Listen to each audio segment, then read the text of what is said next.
I'm rooting for you. What's up, Michael? You should be very thankful. Huh? She's reading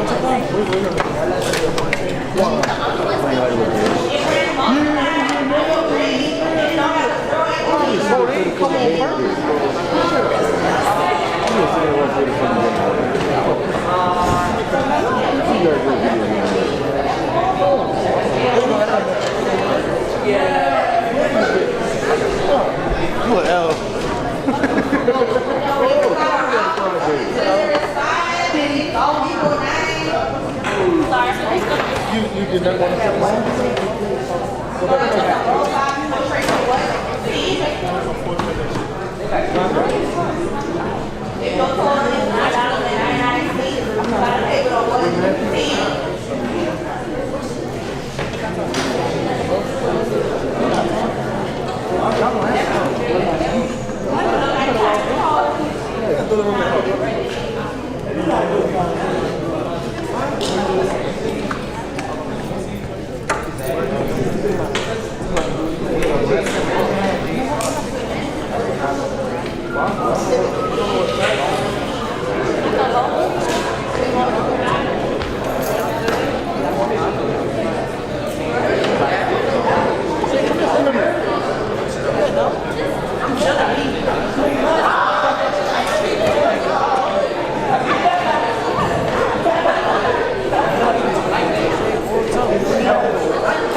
No, that's just somebody's essay. Just read it. Familiarize yourself.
No, that's what you got to do.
He is answering.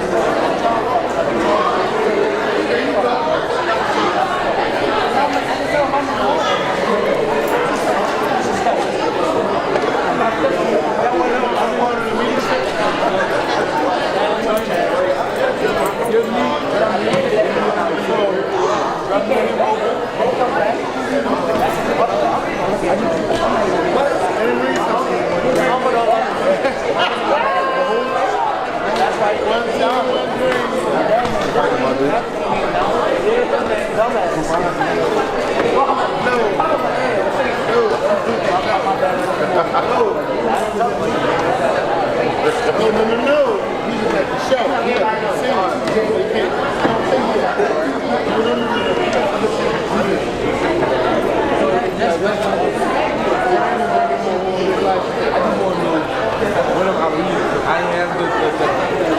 I need the word for word. That's what I'm saying. Like up there. There's no word for word.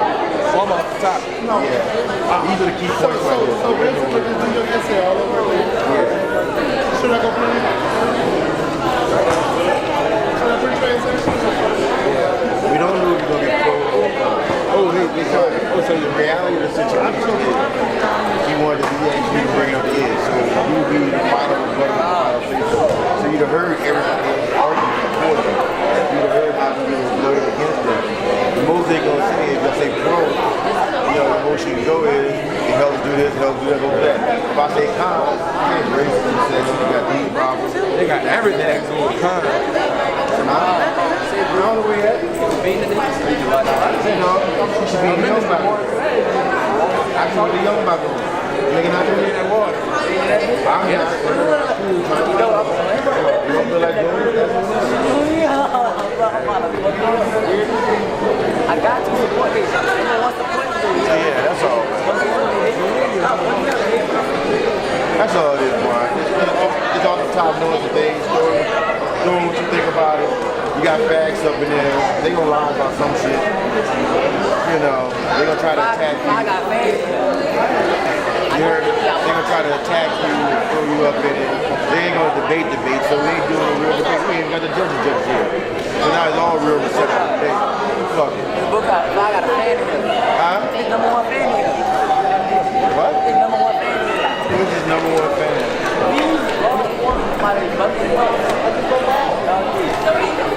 Why you over the beat? They should do teaching the beat. They'll be fire. Huh? They should do a teaching the beat. They'll be fire. Being warm to win all the time. That'd be wrong. Mr. McGee goes on the ass. Mr. McGee ass. Mr. Hennessy ass on the city. It's all right. I'm competitive. I'm gonna win. That's just me, D. Hey, I feel that. That's how I feel that. I'm competitive. I'm gonna win. I'm gonna shoot for the dub.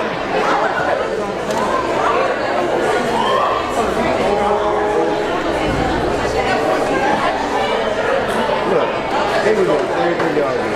Run it off the shit real quick and we ain't try to talk about it. Yeah, that's all they did. They gonna say everything y'all do. Everybody going on top of it. I'm telling you, they gonna try to shoot at y'all. They gonna try to holler at y'all. They try to get y'all for a little bit.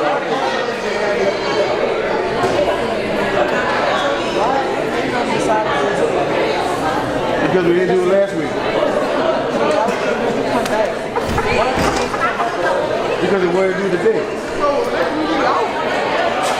Leo, I know you want to get this up.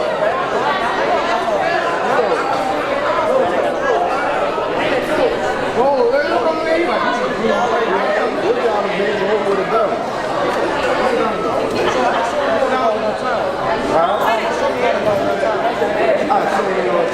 And if they got the courage to go back and forth, take the pro anytime. Like I said, if they got the courage to go back and forth, do the pro one time, do the pro the next time,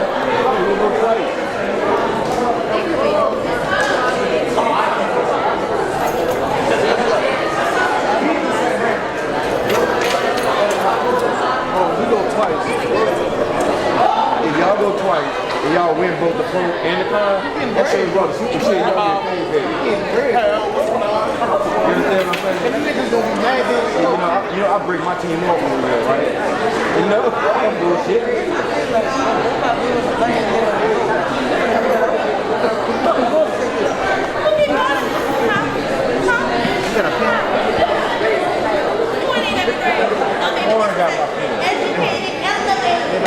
You coming back down? My pen right there. This child is of 10th grade age. Check his birth certificate. He was born the same year as his counselor. He shall be representing. Javier, that was mine. It is not his. That was mine.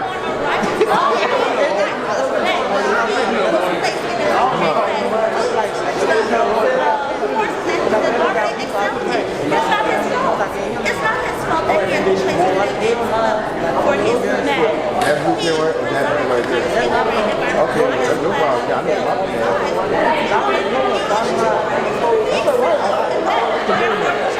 if anybody gets you so please,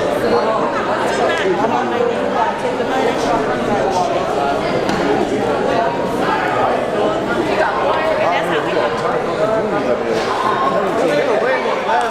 yeah, I know the team.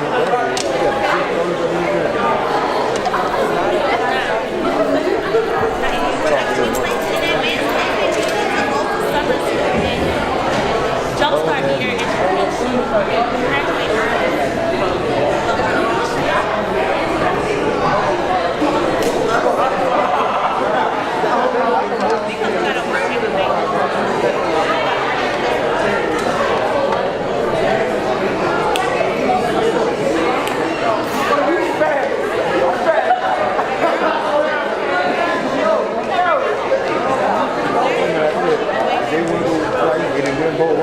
double up their money. They get all fucking, you know, they will take a quote. Don't worry, you get more wrong. 1, 2, 3, 4, 5. There's only 5 people. You got like 7 people. Just be thinking about it. You ain't still working. You will get paid. Somebody will work. That's what they're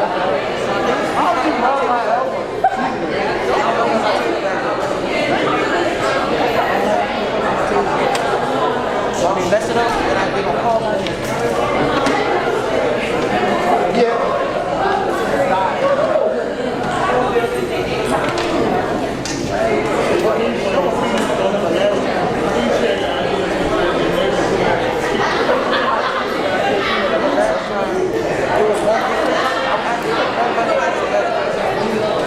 There's gonna be a sound engineer, man. More than a few signs. They both go hand in hand. Good morning, ladies and gentlemen. Need all students quiet in the auditorium. We're getting ready to start. Welcome to our second grade debate. At this time, we're getting ready to get started with our 9th and 10th graders.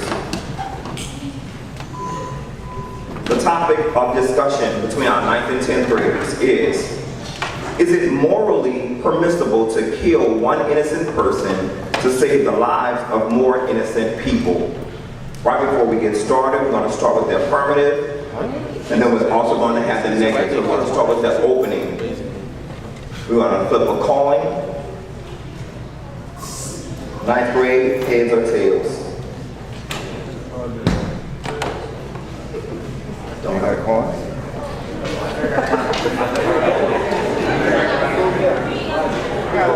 Okay, Trail, what coin is that? Do you need a coin? All right, Mr. Bulkosh is going to flip the coin and just let it hit the floor. You can flip it, Mr. Bulkosh, and let it hit the floor.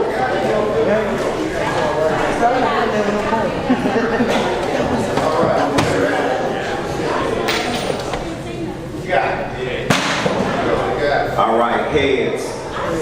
So those of us in the audience, we are going to ask that you remain quiet. Remember, we're normally doing this from the classroom, so we can't have any talking while in the auditorium. Those of us who are competing, juniors and seniors, please make sure that you are being attentive for when your time comes in the next few minutes. Once again, we're going to start with the opening statement. The opening statement is 6 minutes. And once again, 9th and 10th graders, the topic is it morally permissible to kill one innocent person to save the lives of more innocent people? The affirmative constructive was taught first with 6 minutes, and then the negative cross-examination of 6 minutes. Freshmen, you may begin.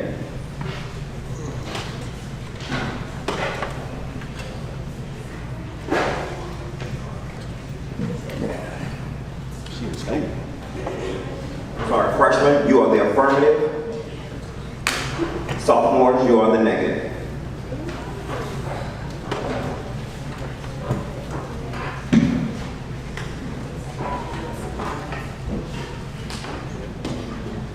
I think it's morally permissible to kill one to save the lives of others. Because as we know, morality is based on values, and values are subjective.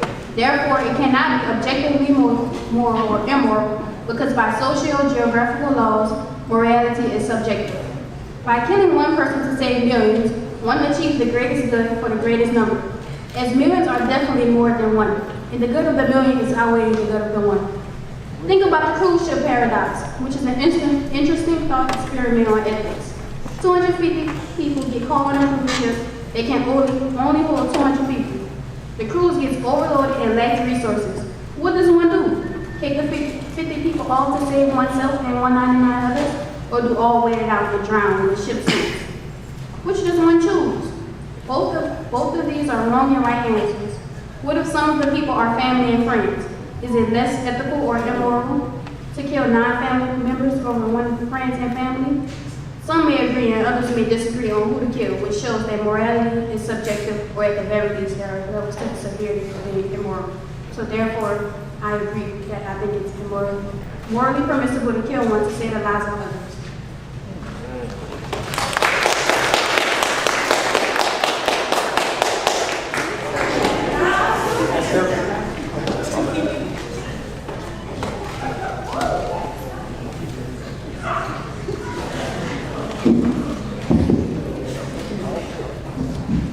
To kill someone is to wipe them off the face of the earth.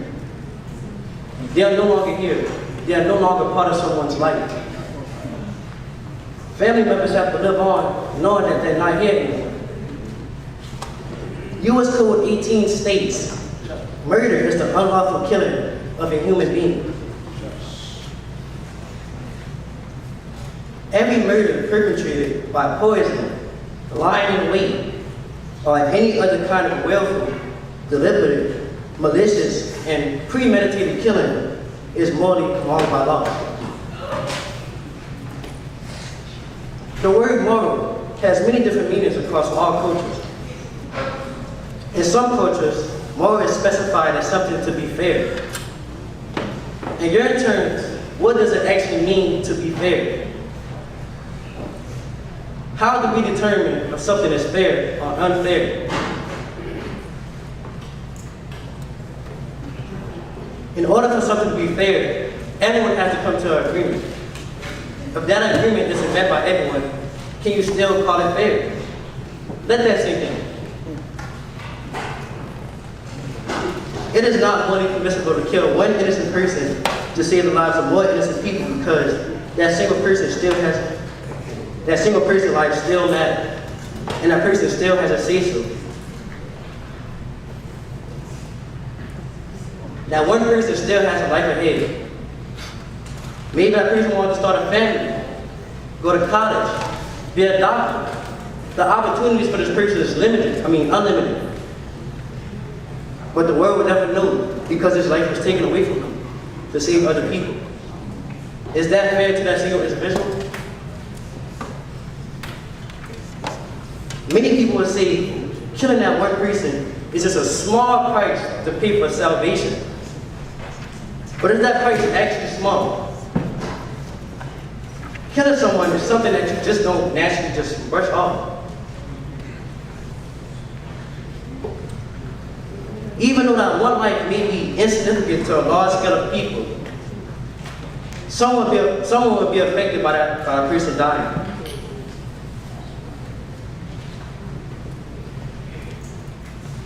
If that single person has to die to save everyone else, how is it fair to that single individual? What makes this person less significant than other people? How can something be morally correct and fair to that one person of getting the short side of the stick? These circumstances that this person is put in is just unfair. Something that clearly goes against the law should never ever be moral. There is no way around the law. How can killing one person be justifiable if it's against the law? The Bible states, "Thou shalt not kill." Exodus 20, verse 13. Buddhism condemns killing or harming human beings. Jediism is non-violent and the slaughter of animals is forbidden. Islamic views murder as both a crime by the law in this world and as a major sin, punishable in the afterlife as well. Even if you are religious, you are taught as a young kid morals and values, such as not to lie, not to steal, and the most impermissible, not to kill. This is the standard morale globally. If religion teaches us killing is wrong, and the law teaches us killing is wrong, then it is not morally permissible to kill one innocent person to save the lives of many. At the end of the day, who gives us the right to be God? Come on.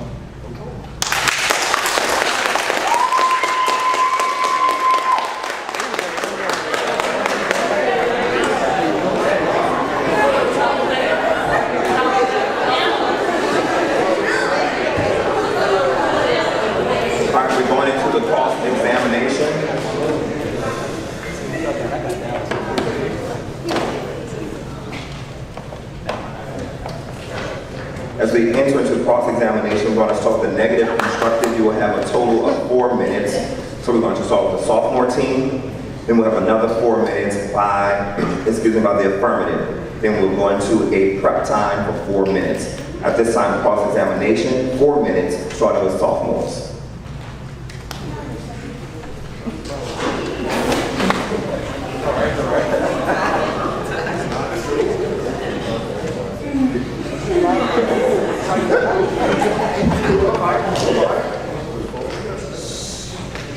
No one has a right to decide who lives or dies. Why should anyone suffer? My opponent has stated that morality is subjective. However, in the eyes of religion and law, morality is indeed objective. Morality is the idea of something being wrong or right. For example, in the case of the 9/11 terrorist attack that happened in 2001, the U.S. Air Force was aware of the attack. They knew the planes had been hijacked and could have shot down the planes to save the people in the Twin Towers. If it was so moral to shoot down the planes, why didn't they do it? I'll tell you why. They did not have the right to kill the innocent people who were passengers on the planes. Either way, innocent people would have died. What gives them the right to risk anyone's life further? Though it would have been the right thing to do, morally, they had no right. They would have faced controversy and it would have forever been on their conscience that they killed so many innocent passengers who wanted nothing more than to go home and be with their families. In the Bible, Exodus 21:12 states, "Whoever strikes a man that he dies shall be put to death." This scripture proves what I am here to prove. Morally, religiously, it is wrong to kill someone who is of no fault. Christian religion believes that the killing of one prompts your own death. The killing of someone who is innocent is wrong.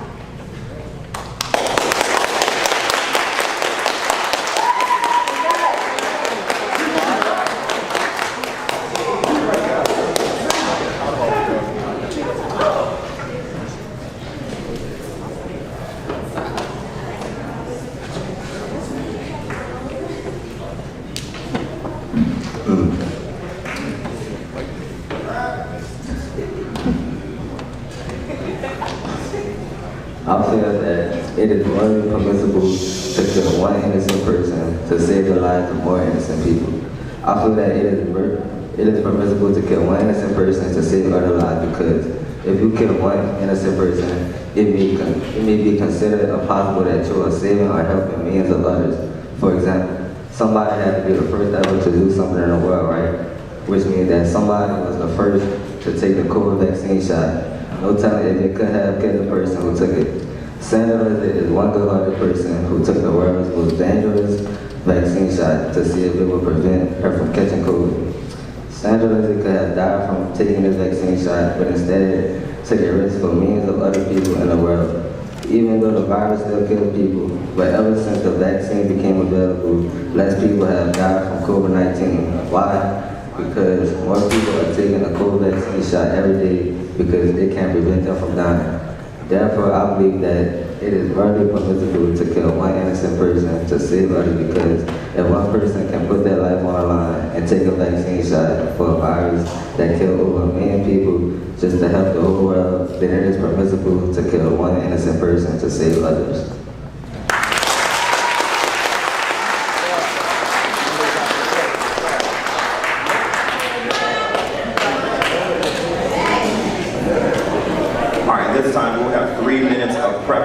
This gives the judges an opportunity to go over their rubrics, and also coaches, if you want to come to your teams at this time, feel free to do so for 3 minutes.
Wilson's class, go ahead and step out to the back, go out the right way. Mr. Bird's class, go ahead and go to Mr. Bird's class. Miss Wilson's class, go to Miss Wilson's class. If you in Delfino class, I want to know why you in here. I'm gonna wait for you in the back, because you know damn well you ain't no business in here. And you know who you are. I don't care if I'm on my mama's side.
If you're talking in your group and you're part of the thing, that's fine. Everybody else, you need to just sit still. So I should not hear the chatter. The point of it is the chatter. Skip a seat. What skip a seat means? God dang, I gotta put tape on the seat for you? All right, ladies and gentlemen, we're getting ready to go into our closing. Just kind of say, We're going to start with the freshmen with their affirmative rebuttal, and then we're going to have the negative rebuttal by the sophomores. You'll have a total of 5 minutes. Those of us in the audience, please remember to remain quiet. if I hear you talking, you are out of here with a Friday detention. So, because you're making a choice to stay and be respectful. Dennis Wells, go to class. If you can't control yourself, come on with me now. And that's okay, you're not in trouble. Now with the affirmative from the freshmen, you have 5 minutes.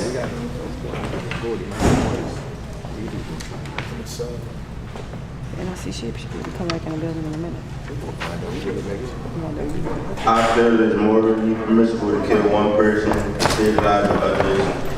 Because due to the racial and birth deaths, we have been stripped of our natural resource, mainly water.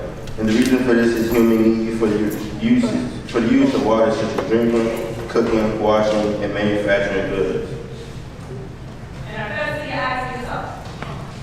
There are some in society who believe that decreasing the world population increases resources availability such as water, food, and housing. According to the environmentalist Karen Strag, the easiest leg of a pressure stool to describe is the total fertility rate. Humans grow exponentially while resources decline. And therein lies the crux of the problem. Immigration also serves a big part of overpopulation because if one is already full and tight of resources, it will starve. Therefore, if you add water to a full cup, and the cup would overflow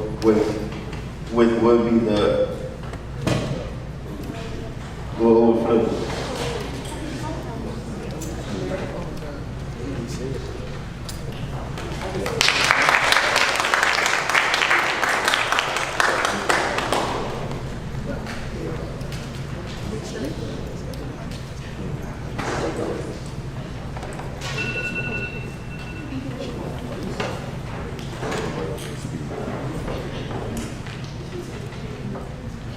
My opponent would have you believe killing one person to save many is moral.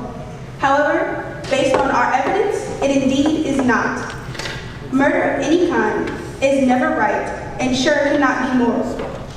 The safety of others cannot always be determined by one person's death. Why should other people be put at risk? Though my opponent gave a compelling argument, their delivery was subpar. The point my opponent made about COVID vaccinations being tested on volunteers does not resemble anything related to killing anyone who is of innocence. It resembles more of a sacrifice than a killing of someone. Morality is objective, and morally, killing someone of full innocence is not permissible. Again, I ask you, who has the right to play God? No one has the right to take someone else's life. Therefore, no one should die.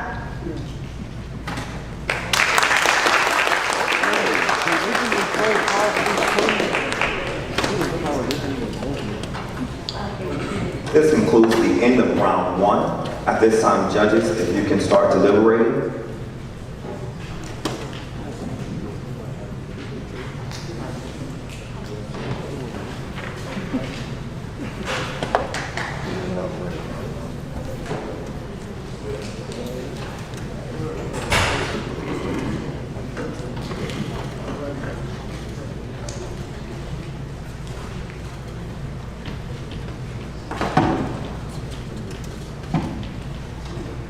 As the judges are deliberating, we're going to ask juniors and seniors to prepare.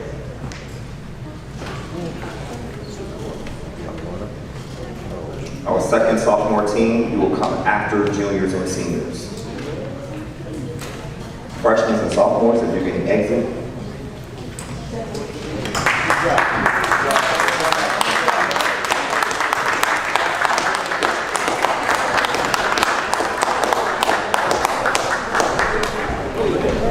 Juniors, if you can come up to my right. Seniors, to my left. Neil, you still come up there. You gotta do something. Oh, you need full seats. I don't even notice how many people didn't even talk. It was only 2 people. Students, remember as you re-enter the auditorium, make sure you're sitting in every other seat. This time you go through. Once again, freshmen and sophomores, make sure you're sitting in every other seat. Every other seat. Swear to ignorant.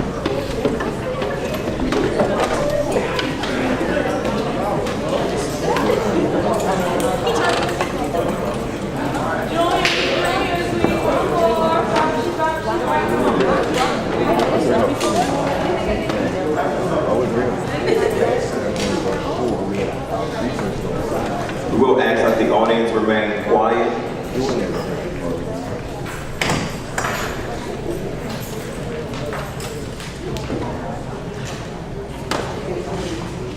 Judges, you can put your score sheets to the side as we begin juniors and seniors.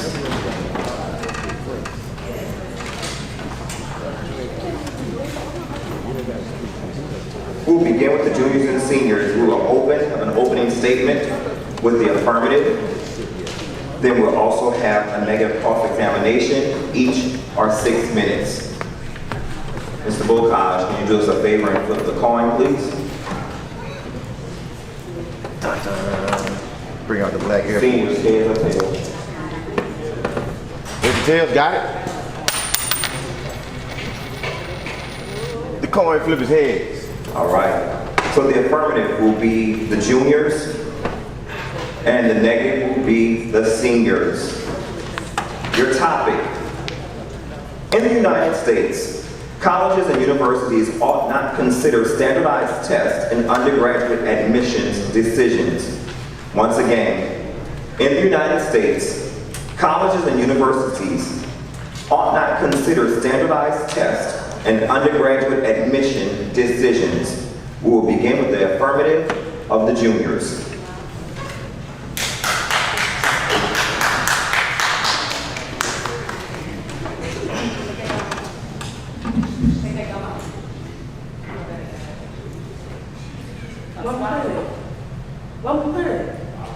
Somebody got a piece of paper for her? Go coaches. Get them coaches.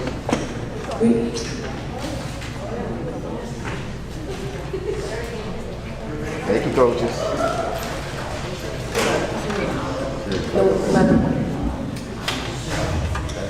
We need an equalizer. The ACT and SAT are very necessary. There have been too many instances where high schools have changed grades or given grades to students but they didn't earn. Cheating. For instance, in 2019, the New Orleans Times 15 Union New Orleans Advocate reported that New Orleans' own John F. Kennedy High School was involved in such dishonesty. According to the report, 17 students at John F. Kennedy grades were inflated from F's to D's and D's to C's. In essence, students were given credit for grades they did not earn. Can an administrator change grades? No. State education codes are clear that only teacher can change grades.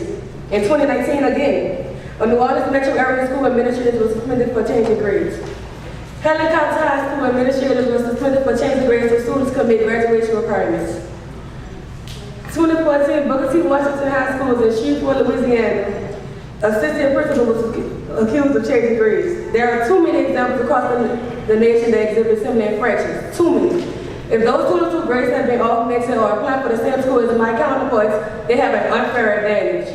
The ACT and SAT are equalizers. You should be able to prove you can read on the 12th grade level, use context clues, be able to decipher a scientific graph or a chart, know the rules for punctuation and solve geometric problems. There should always remain a uniform, fair standard for college admissions for everyone.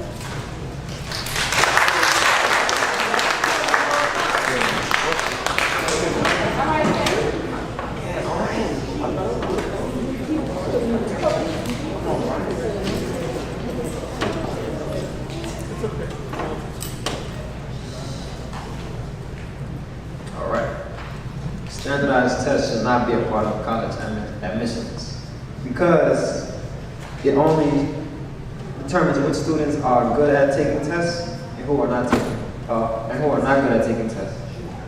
Standardized tests offer no meaning, measure of progress, and have not improved students' performance.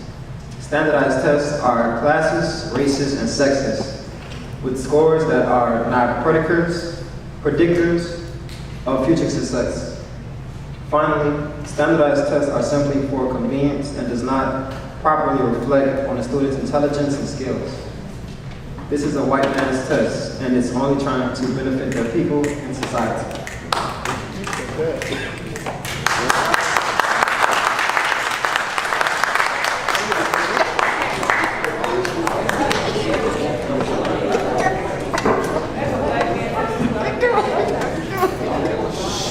Judges will deliberate.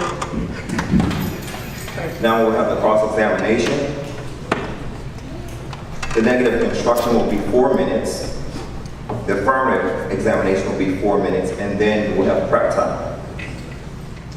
Okay, let's start with the negative. Juniors.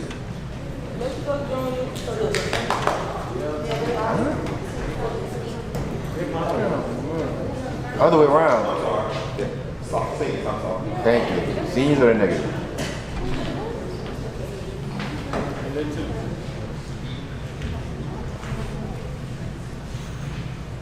Far too many people wrongly assume that standardized testing data provides a neutral, authoritative assessment of a child's intellectual ability. Cultural factors, unfamiliarity with testing methods, test anxiety, and illness can wreak havoc on how well a student performs. For that reason, it's important to dig deeper when looking at a student's test scores. The Does a lower score indicate a lack of knowledge about the subject or a problem with taking standardized tests? For example, an excellent writer could struggle with picking out the right answer in a multiple choice grammar and punctuation test. Yet the same student could excel at composing well thought out logical essays about literature they read and enjoy in class. Critics also say the tests are too easily gained by students who pay thousands of dollars for private coaching and test prep. Carol Price, the Chancellor of the University of California, Berkeley has long called for a move away from standardized tests for admissions. Cultural factors, unfamiliarity with test results, and test anxiety, once again, that can all affect how well a student performs when taking standardized tests.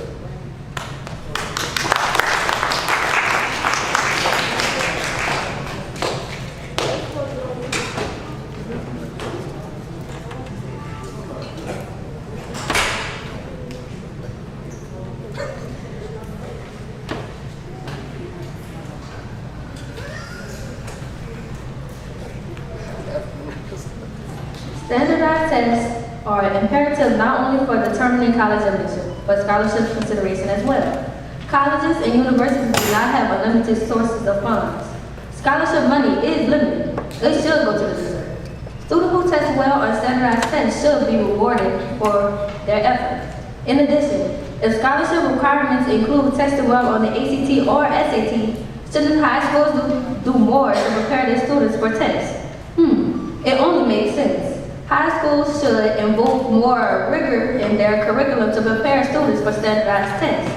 We as people of color should stop making excuses about what we can do or what we are not good at. All the knowledge is embedded into the fabrication of our brains already. African people invented science, discovered the math, were the first to use languages, and were the first to write as well, even if it was hieroglyphics. The wealth of knowledge that is in those tests is already planted in our genetic makings. There are schools in the state of Louisiana with the majority people of color population with a high ACT score, like Bruisley, Dexterham High School, Edna Carr, Warren Easton, St. Augustine, and Zachary High School. All these schools score high above the state average of 19. These are no excuse.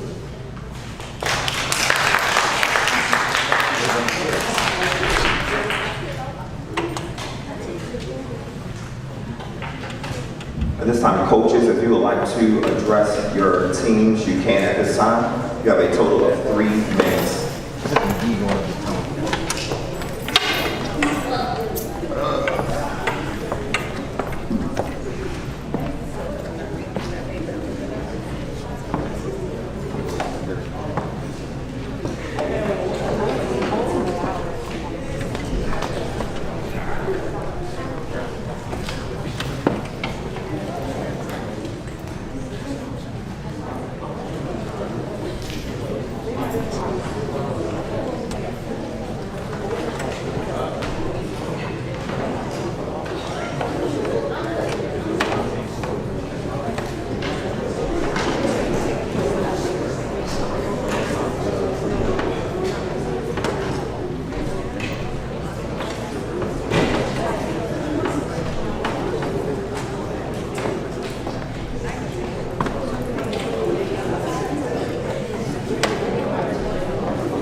And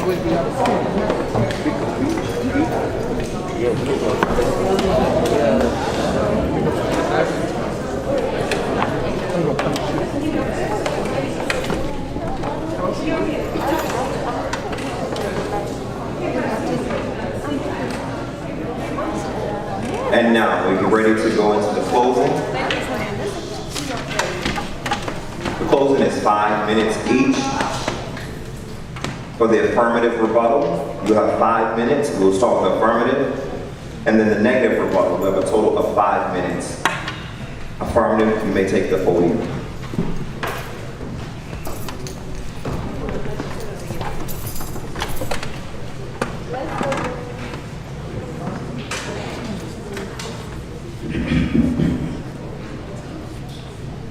You know, I'm tired of folks wanting something, but not willing to work for it. Some people always want things given to them just because. They want things just because they're black, or because they're Hispanic, or their language barrier. They want to be accepted into college because they graduate from high school. What if everyone got into college? What if? Remember, Mansa Musa gave away so much gold that the value of gold dropped across the world. Wouldn't that do the same for college education? Wouldn't college education be devalued if everyone that applied to their respective school was accepted? How does open admissions for every college and university in the country demonstrate enlightenment? How? Enlightenment. We must attain enlightenment to negotiate these standardized tests. Speaking of enlightenment, do you know at your graduation, the tassel on your graduation hat represents enlightenment and opening the third eye. The third eye represents perception beyond ordinary sight. We at Sophie B. Wright strive to seek knowledge beyond ordinary sight. We already know that ACT and SAT tests provide a way to measure how well our schools serve its students. I have a question for you.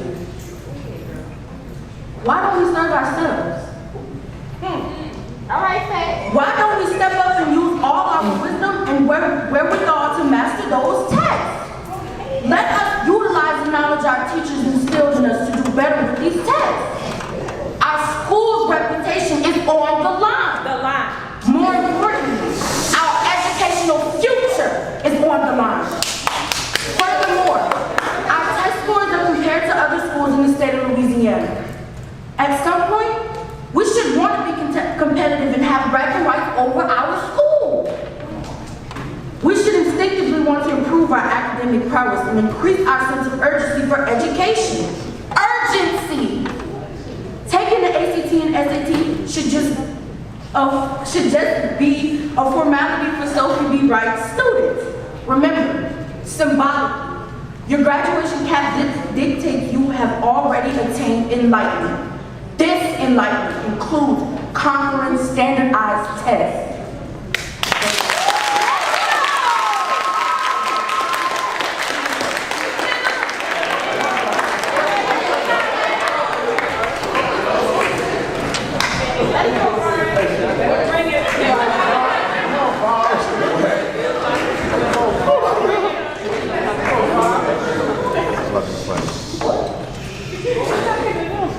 How y'all doing? So, first off, y'all brought up grades. We're not talking about grades, we're talking about the ACT. ACT is not, shouldn't be used to get you into college because that does not measure, it does not measure you as a person, as a student. You getting a number on this test does not mean what you're gonna do in college. They put you with a group once you get these numbers. Think about somebody who in college, in high school, underachieved the whole high school, then they take the ACT, they get a 24. Now they get to college and they get put in these hard classes. And now they don't know what they're doing because they didn't luck up on the ACT. Or it's the other way around. They could be the best high school student and go to take the ACT and they don't know how to take tests. Now they made an 11 on the ACT, they can't get into college. ACT does not measure anything if we're really being honest. It helps the college really will see what the student likes academically, and helps them put them into easy classes or harder classes depending on what they would need. ACT does not measure your growth in college, because that's really what college is made for, to see, to grow you and make you a better person, so to say.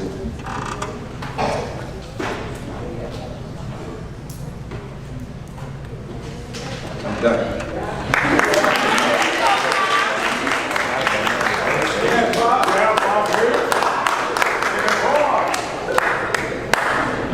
All right, at this time, we're going to ask the judges to deliberate. It's not a cheerleading contest.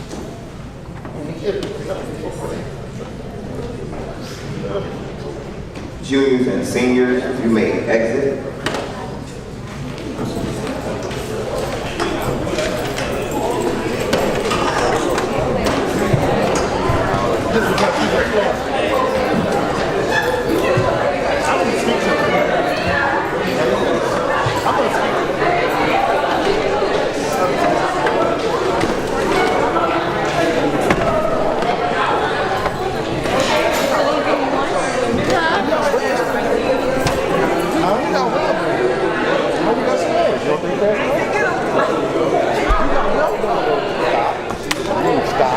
Didn't I just tell y'all y'all ain't about to come out and be theatrical? They're gonna have to be theatrical. I said that they would ask. Yes, she went theatrical.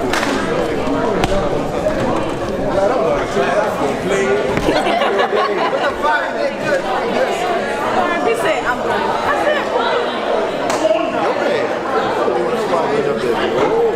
I got in. Oh, y'all got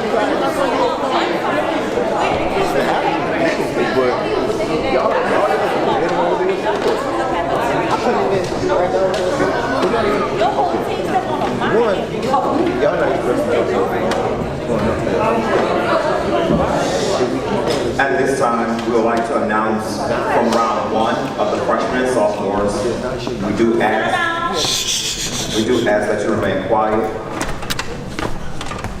From round one with our 9th and 10th graders, where the topic was, is it morally permissible to kill one innocent person to save the lives of the more innocent people? And the winners of the first round were the sophomores.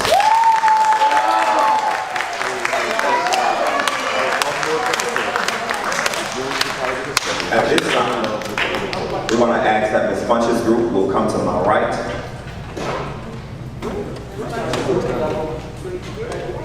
Without Ms. Funches.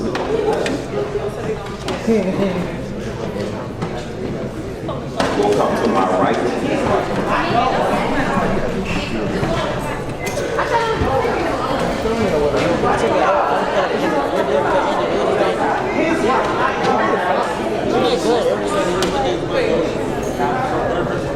You may have a seat. And we will, sophomores will debate sophomores for round two. Ms. Wilson group, please come to my left.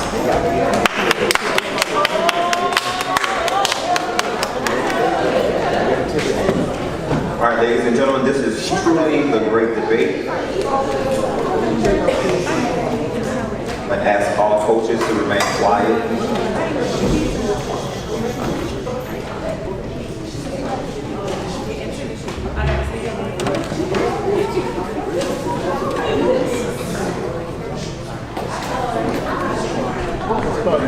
All right, at this time, we're going to have sophomores versus sophomores. Ask that everyone remain quiet.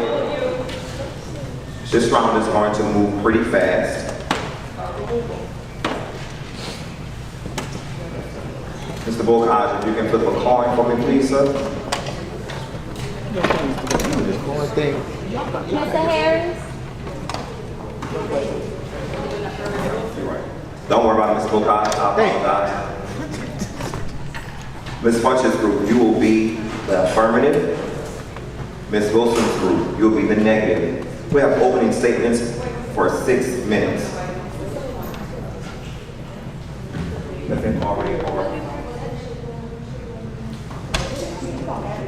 We're going to begin. The affirmative will be Ms. Funch's group. The negative will be Ms. Wilson's group. All right, the process is because Ms. Funch's group has already argued the negative, and they're arguing again on the same topic, they will swap with their position. Affirmative, 6 minutes.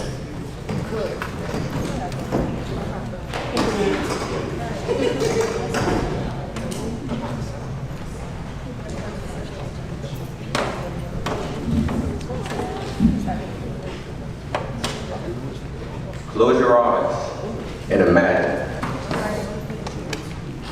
Imagine you going to work. It's such a beautiful day.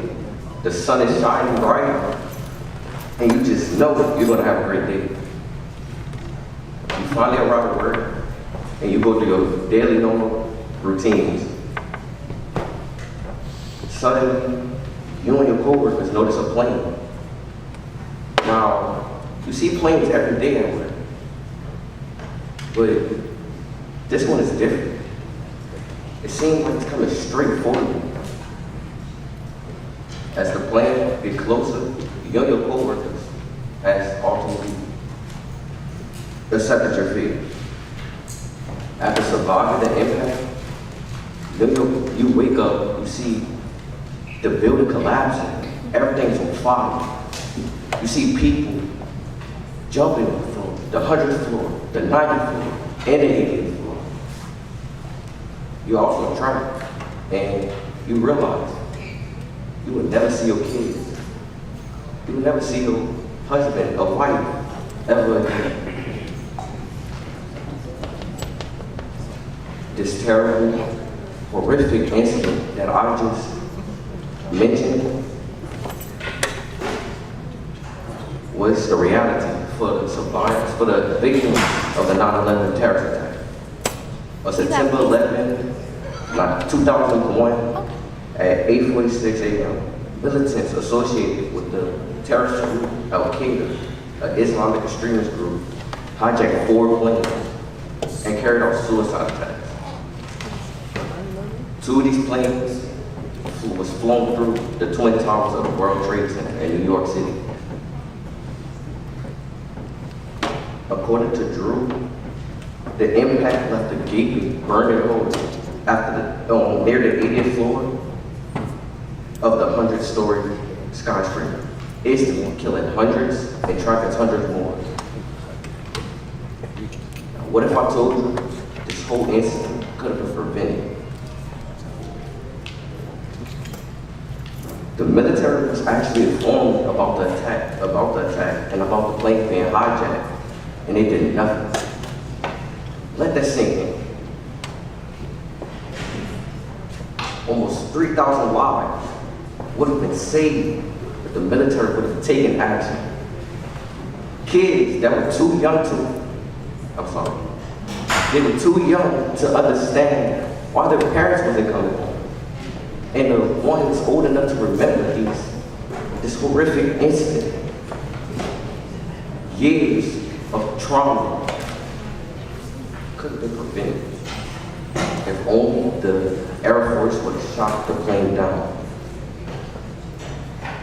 It is more than permissible to kill one innocent person to save the lives of many.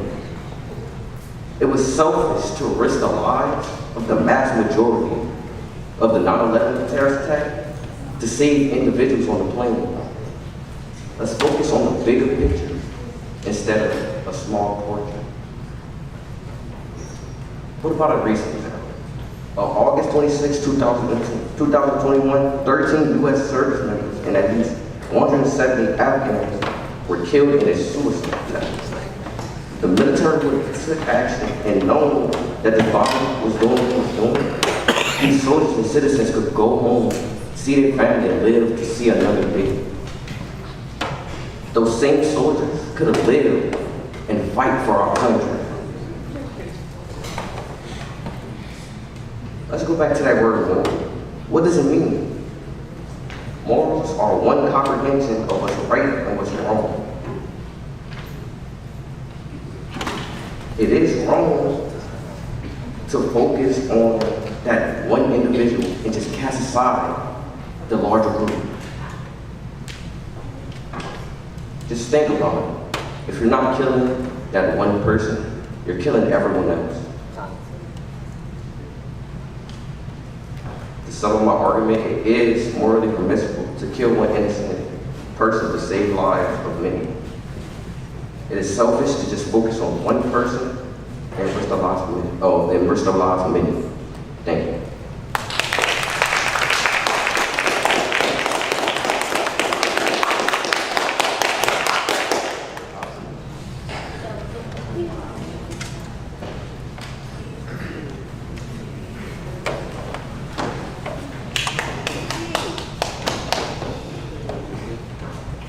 Is it morally permissible to kill one innocent person to save the lives of more innocent people? Well, the answer to this question would depend on your definition of the word moral. You see, according to Webster's dictionary, the definition of moral is concerned only to what is right and wrong in human behavior, based on what you think is right and good, considered right and good by most people, or agreed with a standard or of right behavior. Well, what is the right behavior when it comes to killing an innocent person to save the lives of more innocent people? We as the negative believe that this act is not permissible. We cannot simply say that it is okay to not only kill, but simply harm an individual. Take for instance the harm principle, which states that the action of individuals should not be limited to prevent harm to other individuals.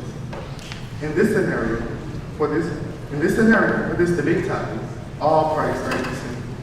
They have committed no crime, and therefore they should not be subjected to harm in any manner. John Stuart Mill, the creator of the harm principle, states, harm itself is not a non-moral concept. The infliction of harm upon another person is what makes an action wrong. To add to this notion, in 1789, France developed the Declaration of Rights. The Declaration of Rights, the man and of the citizen, which states, liberty consists in freedom to do everything which injures no man.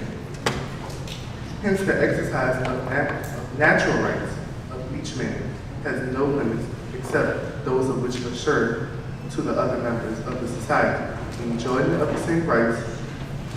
These limits can only be determined by law. Well, what does the law say? Is it morally permissible to murder an innocent person to save the lives of more innocent people? According to the 18 U.S. Code, murder is the unlawful killing of a human being. Every murder is perpetrated by poison, lying in wait, or any other willful, deliberate, malicious, and premeditated killing. It's unacceptable, but is this the only law that we live by? Or do we not live by the Ten Commandments? You shall not murder. The New International Version of the Bible will say, you shall not murder. The New Living Translation will say, you must not murder. The King James Version will say, thou shalt not kill. Well, what would you say? Because according to Leviticus chapter 24, verse 21, whoever kills an animal must take restitution. Whoever kills a human must be put to death. Would you wish death upon yourself? Because agreement with the affirmative does just that.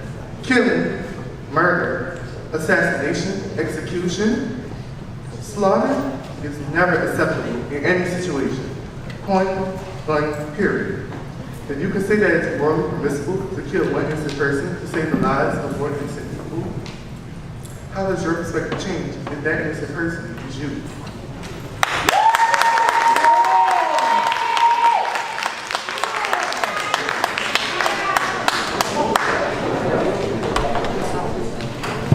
Thank you for your opening statements. We'd like to make one huge correction, and this is also to our coaches. Whenever we're in the debate, we do ask that there should only be 3 members per team. So when we're calling for those teams, we do ask that only 3 individuals come up at a time on those teams. Also, with that being said, we also want to make sure that we apologize to the freshmen publicly, because there were a group of freshmen who came up and we did not know, we were unaware that that was 2 groups. So it should have only been 3 individuals who should have been on the stage. So to the freshmen, we do publicly apologize and hope that you do accept that apology. All right, because we were unaware that that was a second group that could have been arguing the sophomores currently. All right, so we're going to move forward, but do know moving forward, coaches, that you are only allowed 3 members per team. That's why it's 2 teams per grade level. Once again, please accept our public apology. Please do know that it only should be 3 members per group. Thank you. We're going to move into our cross-examination. We're going to start with the negative, which will be a total of 4 minutes, and then the affirmative, which will be a total of 4 minutes. Starting with the negative, 4 minutes.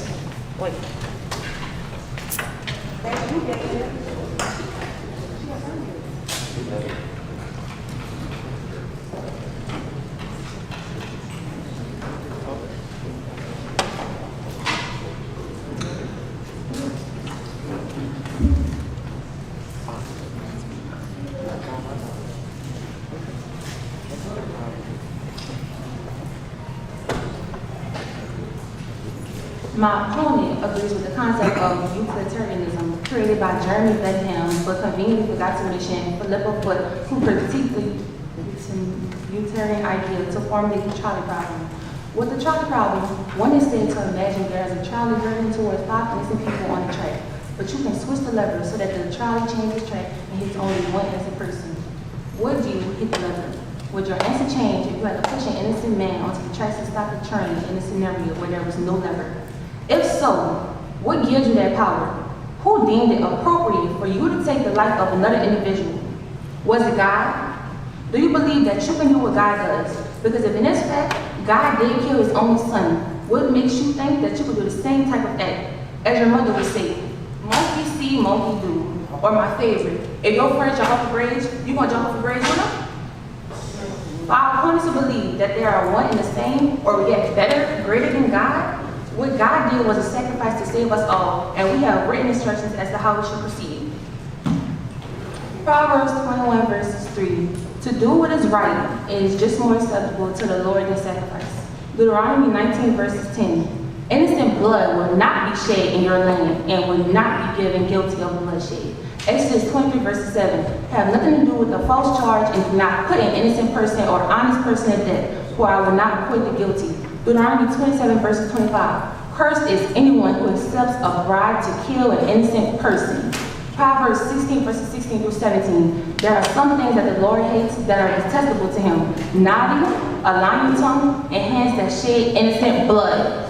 These excerpts from the good book are a clear indication that God will be displeased with the murder of any innocent person. Agreeing with the affirmative means that you are willing to displease God. Can you live with yourself after you know that you harmed another individual or with a thought haunt you each night as you fall into a deep slumber?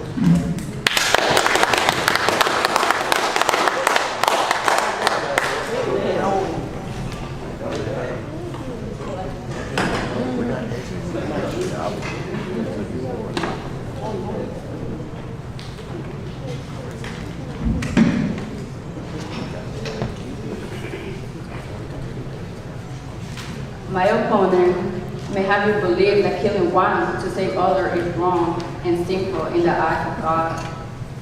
But if we go back to the Bible, to John 3:16, it states, For God so loved the world that he gave his only Son, that whoever believes in him shall not perish.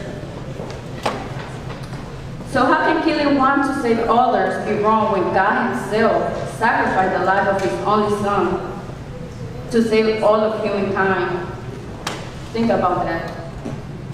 It is also very ironic to say that killing is sinful when in the Bible, in Leviticus 24:17 states that whoever takes a human life shall surely be put to death.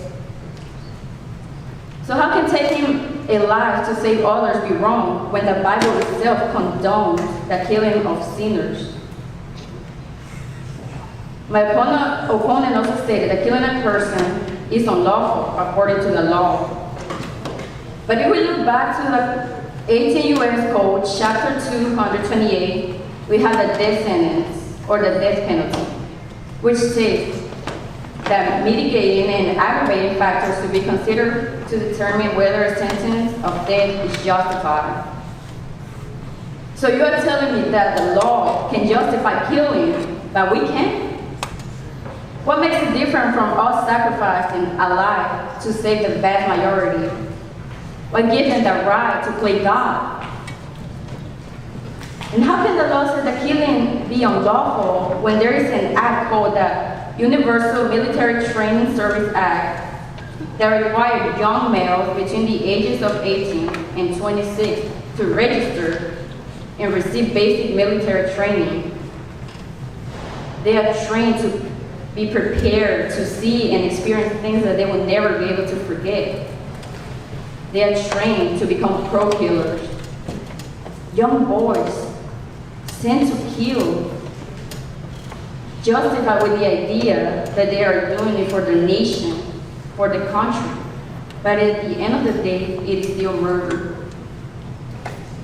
So how can killing one, just one, to save the vast majority be wrong when our own government does it?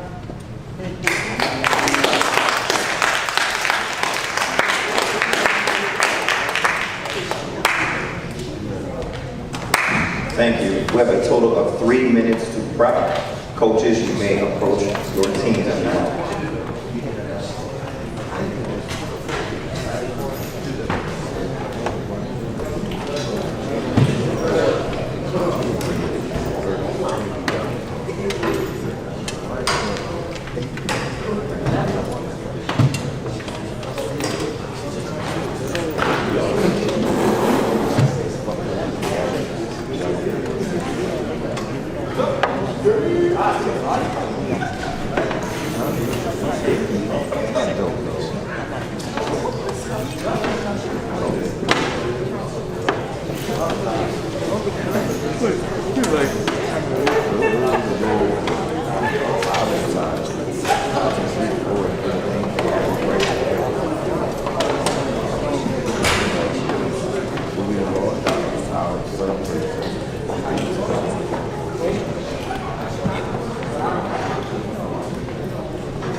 Now we'll begin with our closing statements. Each closing statement is 5 minutes. We'll start with the affirmative rebuttal, and then we'll move into the negative rebuttal. At this time, the affirmative can take a stand. 5 minutes.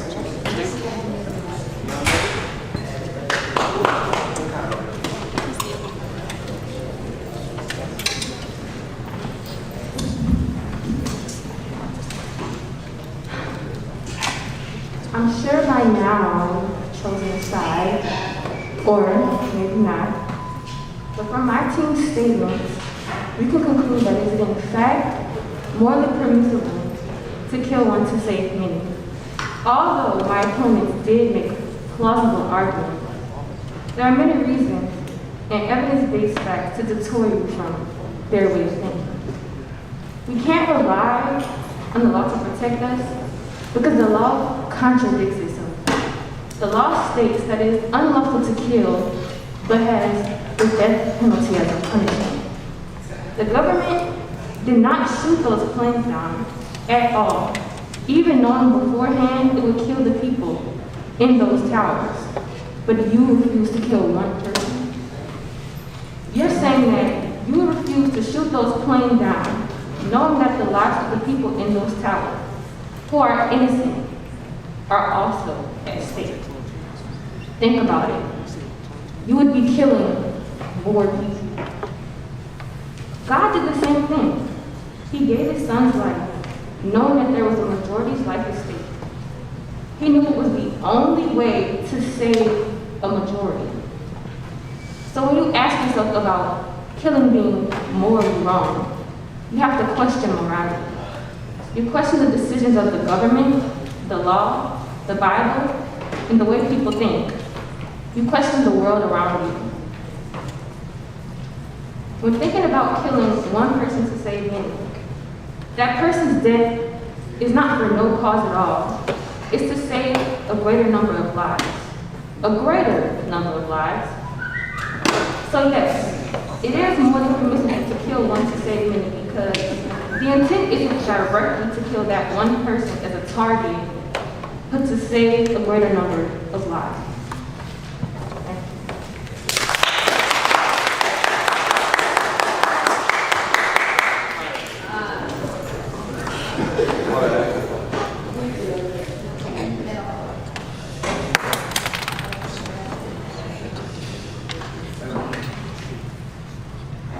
Well, I'm glad that the opponent agrees with everything that we believe in.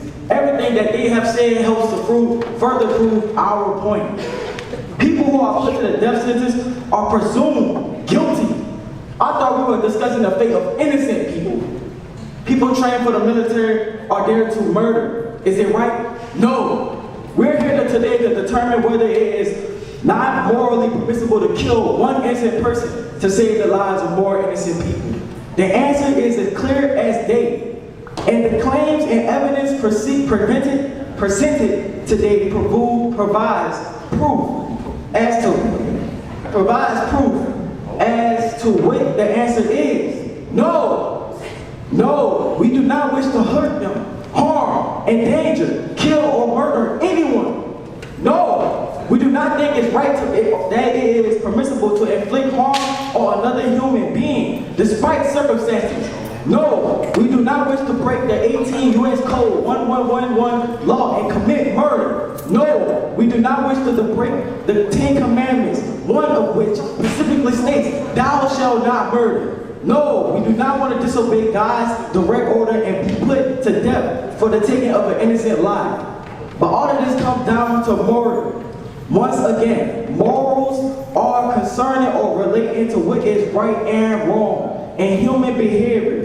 Based on what you think is right and good, considered right and good by most people are agreeing with a standard or right behavior. Well, what is the right behavior? When asked if it is morally permissible to kill one innocent person to save the lives of more innocent people, we, the negative, say no.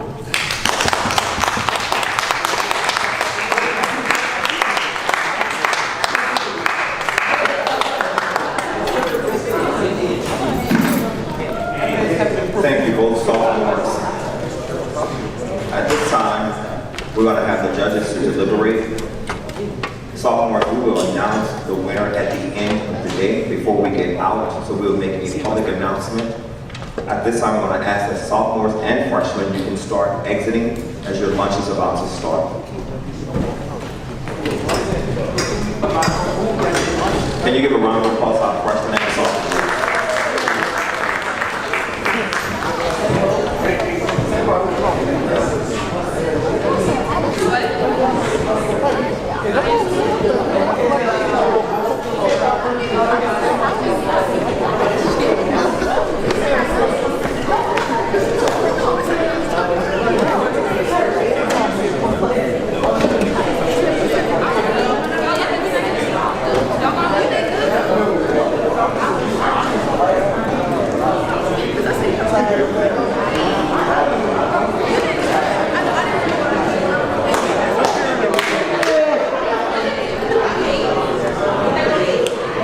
So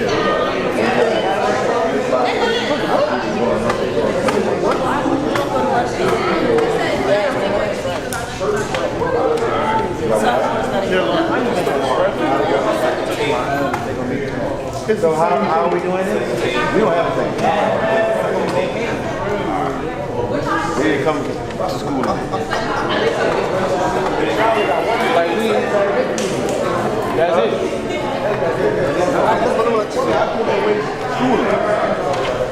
Or did it come? Once again, freshmen and sophomores, please exit the auditorium.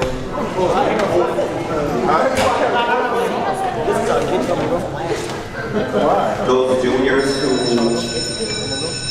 did not argue in the first round, you may come up at this time. If you come to my right, your left.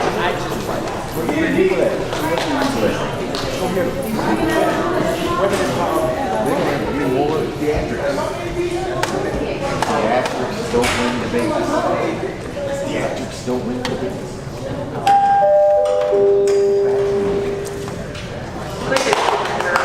That was about for 9th and 10th graders to go to lunch. All right, since there is, do you have a second? Do you have a second senior team, Mr. Warren, Mr. Wilcox? No, this is over here in the public. Okay. All right, what we will do, the winners from the juniors and seniors, I'll announce those. The winners from the juniors and seniors first round were the juniors.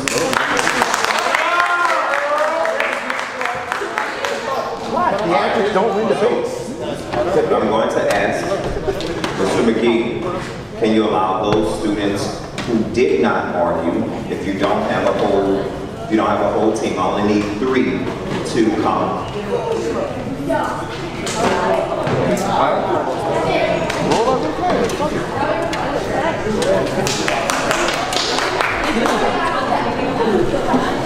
Where's my clip? Oh, I see. You can only have 3 on the team.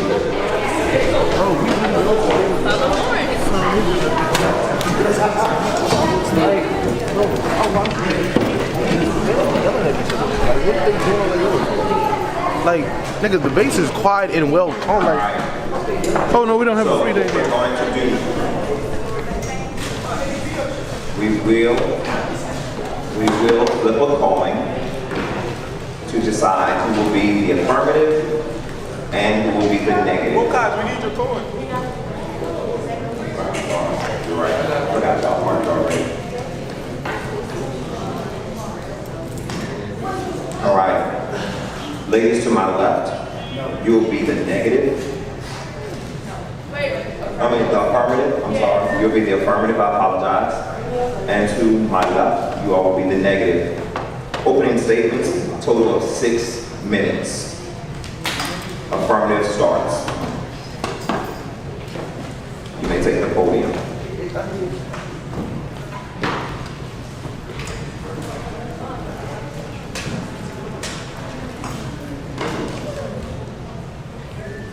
Good morning, ladies and gentlemen.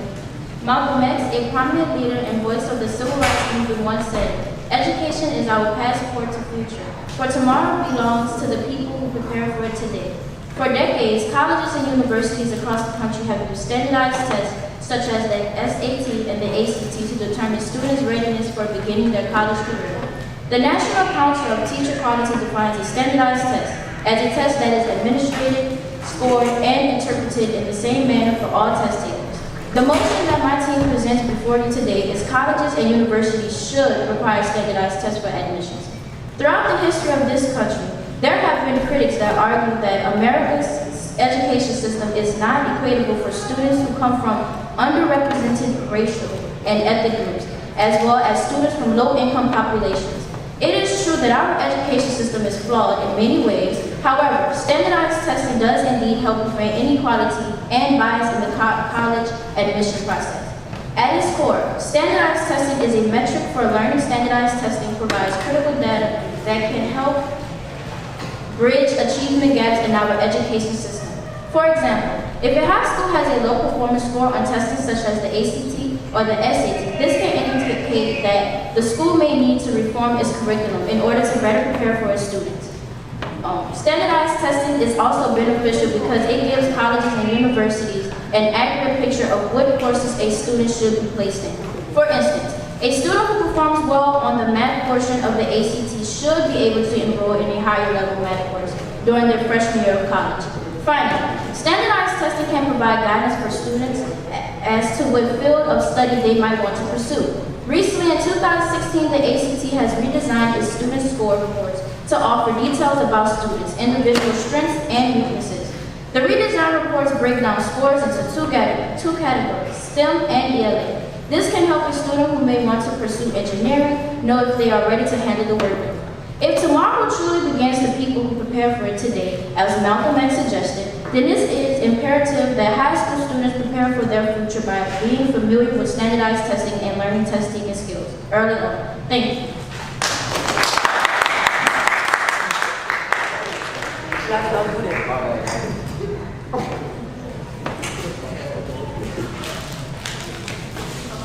Hey y'all.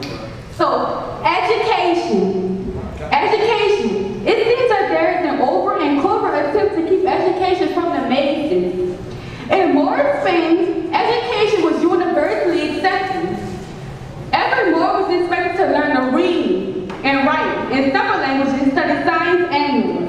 Of course, the Moors were black Africans who were kicked out of Spain. Now, there is no mention of Moors in our history books. The Nubians of modern Egypt and Sudan were known for queens or khanakas, commanded armies, negotiated treaties with other nations, and used elements of the Pythagorean theorem long before the Pythagoreans coined the phrase. You know the Egyptians, along with the Soviet Union, flooded much of Nubia. There is so much of history that will never be revealed about the Nubians. Of course, the Nubians are black Africans. There is so much of the Mayan culture, language, and customs that we will never know. The Mayans were a prelude to the Aztecs. Only if the Spaniards would have learned from the Aztecs instead of pillaging, committing all types of atrocities, including genocide against the Aztecs. Of course, the Mayans and Aztecs were people of color. Are you beginning to see a common theme? Now, the subject of slavery has been all but eliminated from school curriculums throughout the United States. There seems to be a conscious effort to keep the knowledge of irrevocable stand slavery from our knowledge base. Even though our history is more than slavery, there is an effort to keep the history silent too.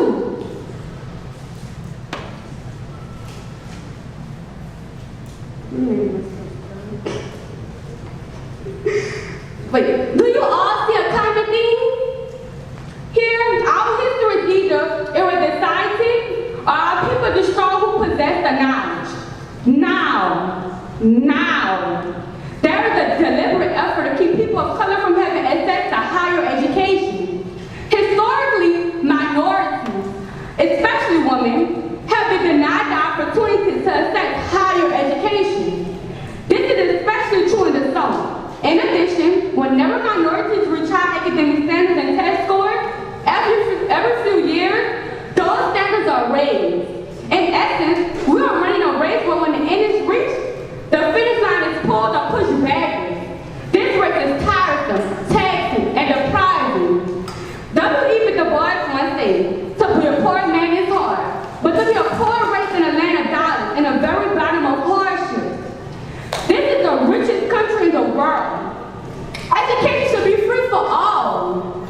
But free, I should have the freedom to afford and be admitted into a college or university without culturally biased tests preventing me from reaching greatness.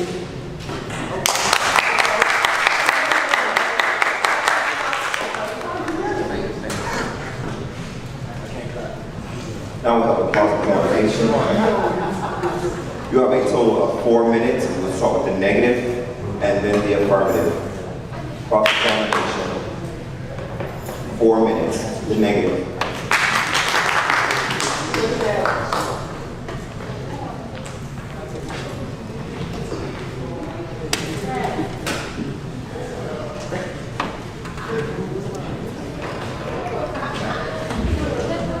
How y'all doing? My name is Mel Lloyd. G. Du Bois once said, "A system cannot fail those it was never meant to protect." Why do you think students have to go through grade methods to register for the ACT? We must upload pictures and seating charts because of the widespread cheating. In addition, what does the ACT and SAT really measure? Does it address our different learning styles? Does it examine qualities such as creativity and innovativeness? Does it consider our cultural background? Is it a reliable predictor of success? Is there a section on the ACT or SAT that measures aptitude, artistic talents, musical inclination, or athletic prowess? What about the students who suffer from text anxiety? They are simply not good standardized test takers. Are they not to be acknowledged or given an opportunity to earn a college education? Sounds as if the ACT and SAT are archaic means to determine college admissions.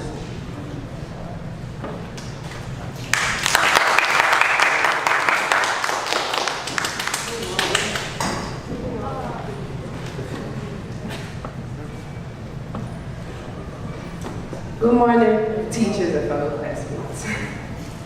The negative team has made a sincere effort to refute the effectiveness of standardized testing. However, there are some things I would like to explain in further detail. In January 2019, the University of California examined the use of standardized testing in its admissions process and concluded 3 major points. First, standardized testing does not worsen disparities for students from underrepresented racial and ethnic groups. 2, standardized tests are better predictors of the student's first year success, retention, and graduation from college than high school grade point average. 3, eliminating testing would increase emphasis on the student's high school grade point average, which is already impacted by varying grading standards and grade inflation. I would like to discuss more on how emphasis on grade point average can be extremely detrimental for students applying to college. There is no nationally mandated grading scale in the United States. To put it more simply, high schools throughout the country use various grading scales when calculating grade point averages for students. This, in turn, causes varying grading standards across the country and can lead to grade inflation where students can earn higher grades than they deserve. Grade inflation ultimately hurts students, as it can cause a student to progress through high school and then into college, which they are actually not prepared for. Jonathan Y., a professor of education policy at the University of Arkansas, states, "The SAT and the ACT have tremendous value precisely because they are only truly uniform, objective, and predictive ways to compare candidates with widely varying academic and socio-economic backgrounds. Eliminating standardized testing does not address the systematic issues at the root of educational inequities in our education system. Eliminating them will actually cause them to worsen." Thank you.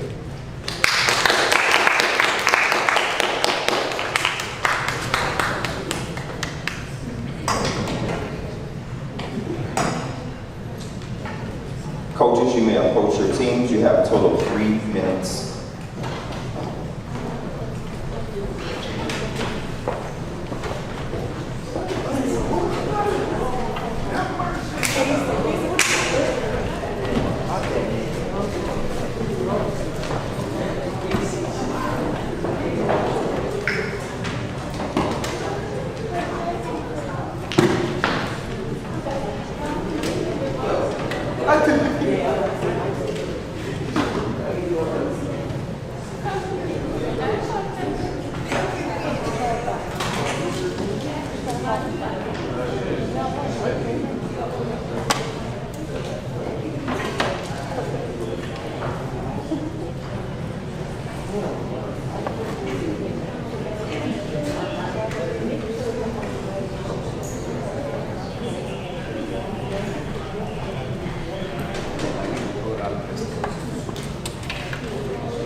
ready for our closing statements. We will start with the affirmative with 5 minutes, then the negative with 5 minutes. And this will conclude our speech and debate, our second round of speech and debate. Thank you. Affirmative.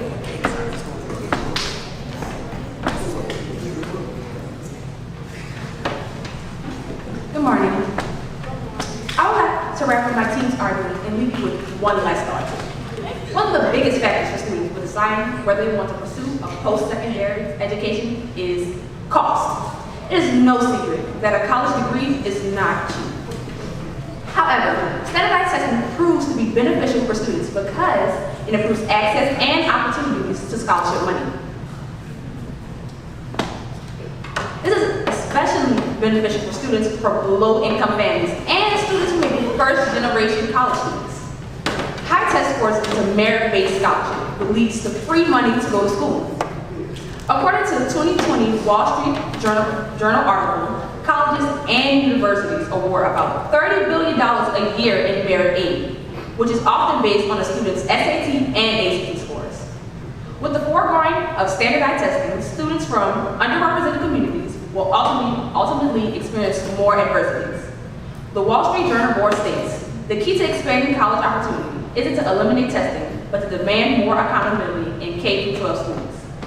It is not standardized tests that is the problem, but the question I leave you with today is, how are schools across our nation preparing our students for standardized tests? And you, as a student, answer me truthfully. Don't you want to go to school for free? Do you want to pay for tuition every single year? Thank you.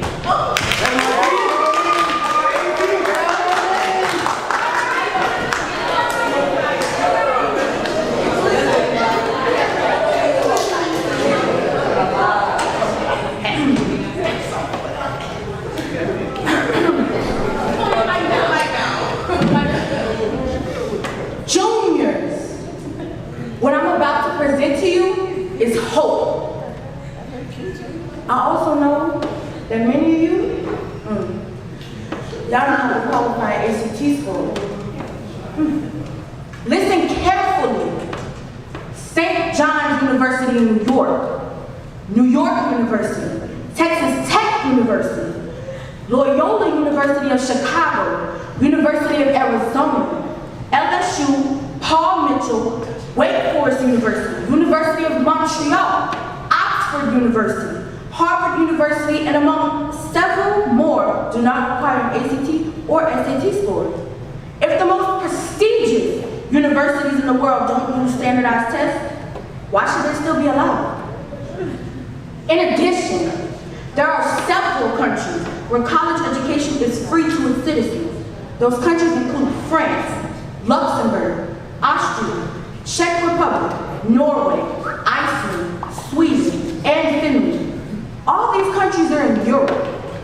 The riches in the United States far surpass that of these countries. Why can't we be afforded the same luxuries? Is it because we would be too close to St. Thomas More's idea of utopia? Or when the growing numbers of minority in the country are the powers that be, too afraid of people of color being empowered? Unlike Thomas More's utopian society, many Hispanic and African Americans live in a dystopian society. Look at our own city in New Orleans. Crime is on the rise. Let me repeat that. Crime is on the rise. When people are dehumanized and engulfed with a sense of hopelessness, they resort to crime. Too many of these youth, college education is a distant dream.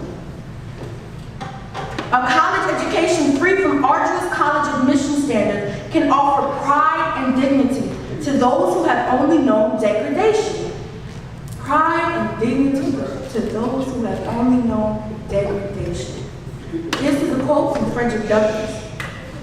It is time to get rid of these antiquated and obsolete college admission standards. Finally, juniors, remember when I said I will offer you hope? Maya Angelou said eloquently, I am the hope and dream of the slaves. For 300 years, in this country's history, education was unattainable. With all that is going on in this country that continue to hurt minorities, gerrymandering, housing, discrimination, unfairness to minorities with harsh sentencing and unfair punishment, police brutality, poor representation in local, state, and federal political offices, we must end standardized testing in college admissions. Thank you.